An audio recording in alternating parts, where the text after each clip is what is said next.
Hey, this is Frankie for the Pixel Slayers, and today I want to do a video talking about the different variations of Sega Genesis systems. There's a difference in each one, and we're going to discuss that in a minute.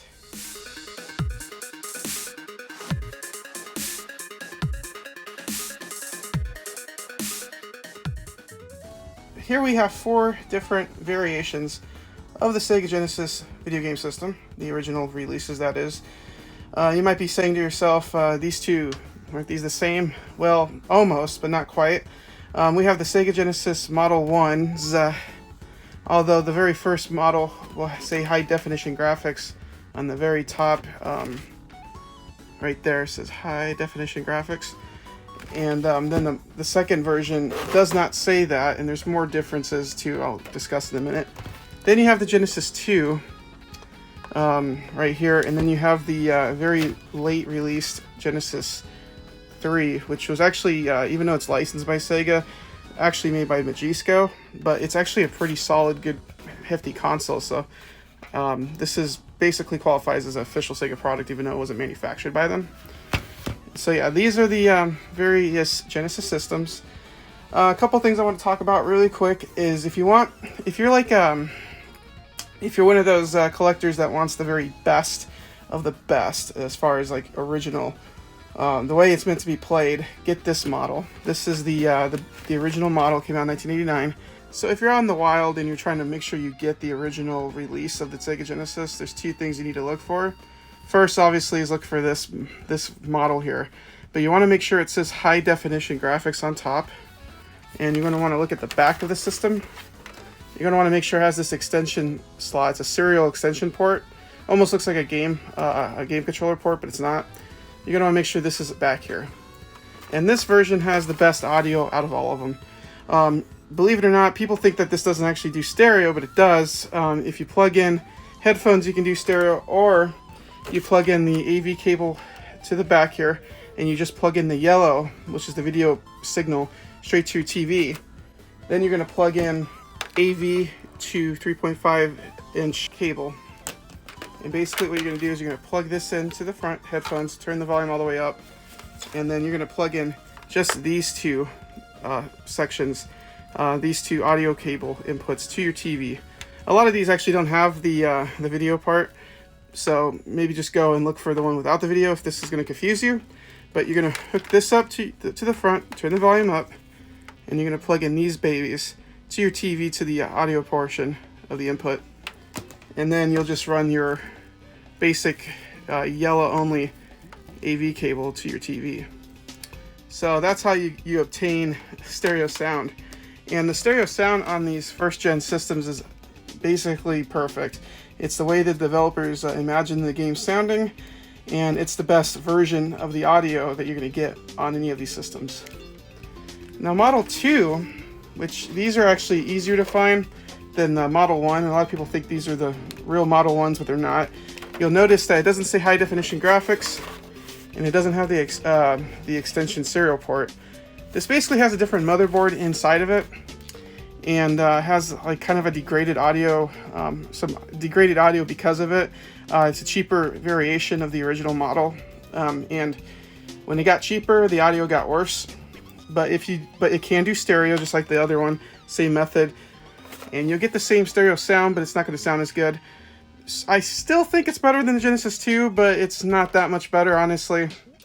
So yeah, just keep an eye out. Sometimes you'll find one that doesn't say high definition graphics, but it will still have the serial port. If it still has a serial port, that's a first gen motherboard, and that will still give you the better sound, even though it might not say high definition graphics.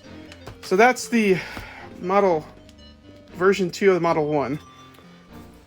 Now, the model system that sold the most, I think, and you see the most out there in the wild, at least in my part of the woods, is the Genesis 2 system. This was the remake of the system that came out, I believe, in 92, maybe 93. And this is the model where they completely redid the motherboard and further degraded the audio. Basically, if you do connect this stereo, you'll get stereo sound straight from the adapter. The adapter will actually have most of the adapters, maybe not all, but most of the adapters will actually have stereo from the get-go, but the audio will be degraded, and you'll you'll notice, even people who aren't like hardcore collectors and nitpicking everything, you will notice the audio degradation. So this, there's nothing really to look for. You can just tell it's Genesis 2. Now there are different variations of boards, and there's one variation, I think it's the VA0 and the VA1 variation, that actually does have slightly better sound, probably comparable to this Genesis version, Model 1 version 2, but it still is not as good as the original 1989 release of the Genesis. And then finally, very late release, I believe this came out in 1997, and they sold this all the way to the year 2000. This is the Medusa Sega branded Genesis 3 system, and this one's probably the worst version out of all the four. And the reason why is because it's so small, they actually got rid of the Z80 chip, which is the 8-bit coprocessor that was built into the Genesis. And when they got rid of that chip, it got rid of a lot of compatibility. Obviously, there's no extension port for a Sega CD. It's not compatible with a 32X because it doesn't have that chip. It's not compatible with virtual racing, and there's a few handful of titles that require that Z80 chip or Z80 chip, however you say it, that will not work with this system. So this system has the worst compatibility. In addition to that, it also has degraded sound, just like the Genesis 2. So degraded sound, and they actually gave it shipped with these kind of cables. They didn't even expect you to do stereo. I believe it can do stereo if you get stereo cables, but it is very degraded, just like these other two versions. Now, when I say degraded, it's not horrible. Obviously, if you don't know any difference, you probably won't care. But if you really do want good sound from the original hardware, the only game in town, in my opinion, is this original model. Like I said, I'm usually not too nitpicky about the audio, but even I can notice. You do notice it if you're running stereo sound. I think if you're doing mono sound, you're not going to notice it as much. And obviously, if you're running RF, it doesn't really matter. If you're going to hook these up via RF, don't even worry about it. You're going to have much degradation regardless. But if you're trying to get the best picture you can out of it, maybe hooking it up to like a composite to HDMI adapter, and you're going to be running stereo, you're going to want to get this version. So as far as I could tell, I can't really notice any difference in video quality degradation between the models, but audio degradation is the worst. So I just wanted to do a quick video of showing you all four of the variations of the main Genesis systems and explain the differences in audio quality, because I've seen videos out there where they'll talk about one thing at a time, but they don't just show you all four at the same time. So I just thought maybe since I had all four, because these are actually broken systems that I have because I fix them. So this is like a rare opportunity to actually have all four on hand at the moment. So I really wanted to show you guys all four of them and explain the differences. So yeah, that's my quick video, and I hope it kind of helps explain everything. Quick rundown. If you're looking for a Sega Genesis and you want the best quality sound, high definition graphics from this model, make sure it has that serial port on the back there, and yeah, and you'll be golden. If you're in a pinch, I would say get this version over this. If you don't care, obviously, don't worry about it, get whatever you want. And if you really need to get your money's worth out of your space, I guess this version is really cool. Not many people have this version because they only made so many of them. But this version is pretty nifty, but it is very limited. Now, if you're just going to play Sonic the Hedgehog, this would work. This plays all your main Genesis titles, but obviously you're going to run into some compatibility issues, and don't even think about playing a 32X or Sega CD because it won't happen.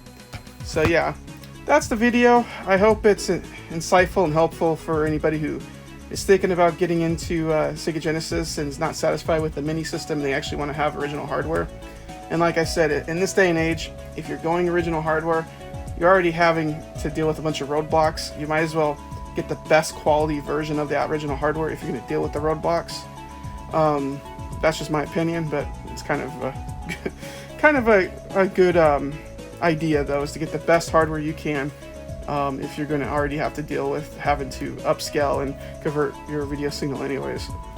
So this is Frankie for the Pixel Slayers, and I also want to say thank you very much to all our subscribers. We hit 1,000 last week, and I really, really, really, really appreciate everybody for watching, and thank you so much. And we're going to keep just bringing out this great content. So just stay tuned for more stuff, and thanks for watching. Bye.